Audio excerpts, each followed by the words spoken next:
In order to explain how the ketogenic diet works, I must first explain the basic workings of the body's metabolism. Your body has two opposing biochemical pathways promoted by the peptide hormones insulin and glucagon.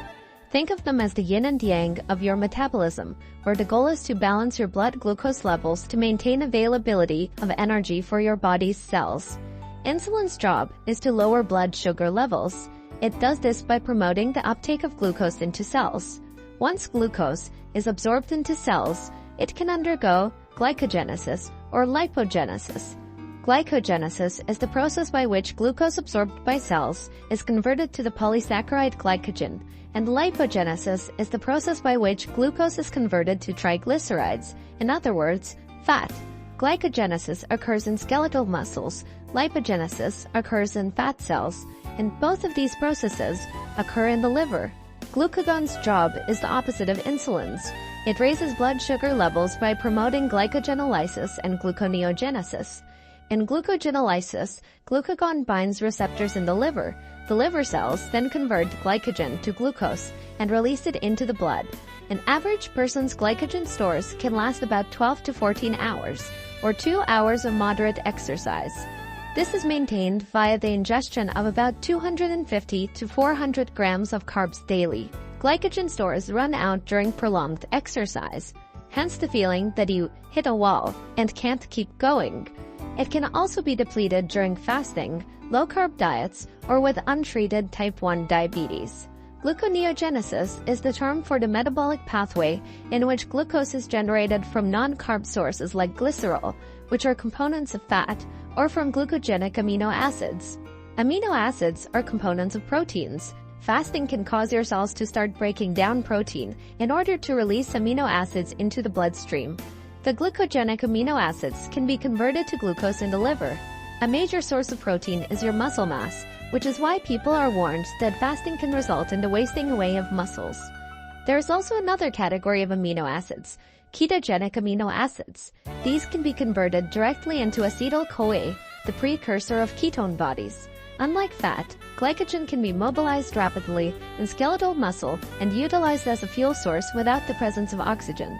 When you consume carbs, they get converted into glucose, which floats around and is particularly important to brain function. Meanwhile, fat oxidation, or burning, requires the input of energy. Triglycerides are the major fat in our bodies and in our food.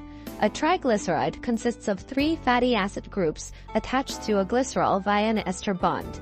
Hence, fatty acids are subunits of fat molecules.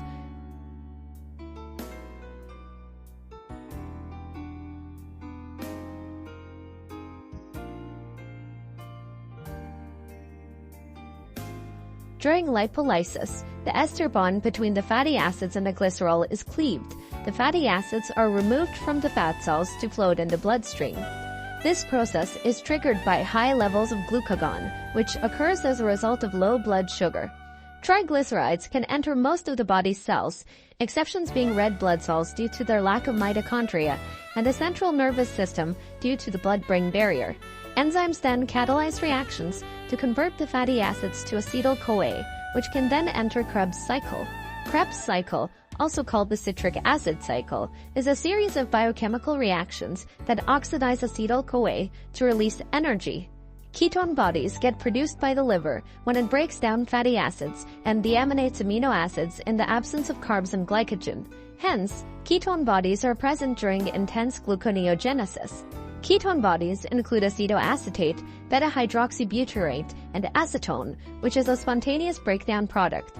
They are easily taken up by cells of other tissues, for instance the brain. Unlike glycerides, ketone bodies can pass the blood-brain barrier and replace glucose as the brain's energy source. They then get converted to acetyl-CoA, which can enter the Krebs cycle. So now I'm going to talk about the ketogenic diet. I'd like to stress that I'm neither promoting it nor discouraging people from trying it. I'm only describing it, and if you are considering it, then you should do a lot of research and decide for yourself whether it is right for you. In the ketogenic diet, the goal is to switch from a state of glycolysis, where your body is burning glucose, to a state of ketosis, where your body is burning ketones. In plain English, you are forcing your body to start burning your fat as its main energy source, instead of incoming carbs. This is accomplished by making one's food intake high in fat, with moderate protein and almost no carbohydrates. The body soon runs out of its preferred energy source, carbohydrates, and begins to burn fats instead. On this diet, the aim is generally for carbs to make up about 5% of macronutrient intake, while protein intake is 15 to 30%, and fat intake is the rest. It takes several days for your body to adapt to the change in macronutrient composition.